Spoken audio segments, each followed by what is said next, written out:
শীত এলেই পিঠার আনন্দ কিন্তু আলাদা রকমের হয়ে যায়। আজ আমি বানাচ্ছি গ্রাম বাংলার খুব জনপ্রিয় নরম সুস্বাদু দুধ চিতই পিঠা। নমস্কার বন্ধুরা, আমি পিউ আর আমার রান্নাবান্না চ্যানেলে আপনাদের স্বাগত। তো চলুন এই পিঠার রেসিপিটা আমরা ঝটপট দেখে ফেলি।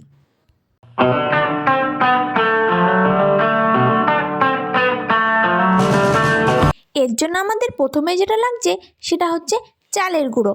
তোমরা তোমাদের যতটা প্রয়োজন, যতটা পিঠে করতে চাও সেই হিসাবে চালের গুঁড়ো নিতে পারো।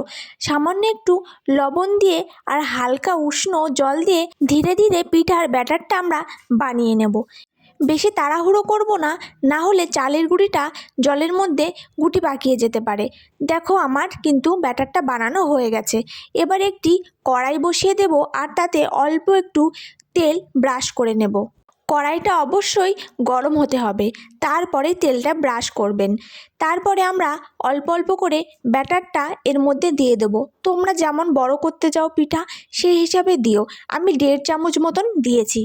এরপর একটা কিছু দিয়ে ঢেকে দেব, আর পাশ থেকে যাতে বাষ্পটা বেরিয়ে না যায় তার জন্য একটা কাপড় ভিজিয়ে তার চারিপাশে দিয়ে দেব। আর সেই কাপড়টার উপরে অল্প একটু জলটা দিয়ে দেব, যাতে কাপড়টা পাশ থেকে পুড়ে না যায়। দেখুন, কথা বলতে বলতে কিন্তু আমার একটা পিঠা রেডি হয়ে গেছে। এইভাবে আমি সমস্ত পিঠাগুলো বানিয়ে নেব।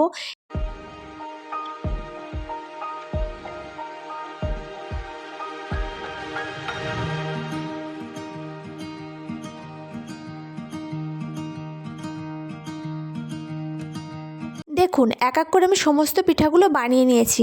আপনারা চাইলে এই পিঠাগুলো এই অবস্থায় খেজুরের গুড় দিয়ে খেলেও খুব টেস্টি লাগবে, কিন্তু আমি যেহেতু বলেছি এটা দুধ চিতই পিঠা, তার জন্য আমি এটাকে দুধের মধ্যে ভেজাবো। তাই তো কড়াইয়ের মধ্যে কিছুটা দুধ জাল দিতে বসিয়ে দিয়েছি আর তার মধ্যে খেজুরের গুড় দিয়ে দিয়েছি। এবার এই দুধটা বলক ওঠা পর্যন্ত আমি অপেক্ষা করব। দেখুন, দুধটা কিন্তু বলক উঠে গেছে। এবার এক এক করে চিতই পিঠাগুলো সব এর মধ্যে দিয়ে দেব আর কিছুক্ষণ জাল করে নেব। এরপর আর কি, ব্যাস আমাদের দুধ চিতই পিঠা পুরো রেডি হয়ে গেল। আর একটু ঠান্ডা হলেই আমরা একদম প্লেট নিয়ে বসে পড়ব। আর এটা খেতে এতটা টেস্টি হয়েছিল তোমরা ভাবতেও পারবে না। যারা যারা বাড়িতে এটা ট্রাই করোনি অবশ্যই কিন্তু ট্রাই করো। শীতের বিকালে এমন সুস্বাদু দুধ চিতই পিঠা খেতে কিন্তু দারুণ মজা। আর আমার ভিডিও যদি তোমাদের ভালো লেগে থাকে আর এমন ধরনের ভিডিও যদি আবারও পেতে চাও, তো অবশ্যই আমার চ্যানেলটি সাবস্ক্রাইব করে রাখতে হবে। আর লাইক, কমেন্ট, শেয়ার করতে ভুলো না।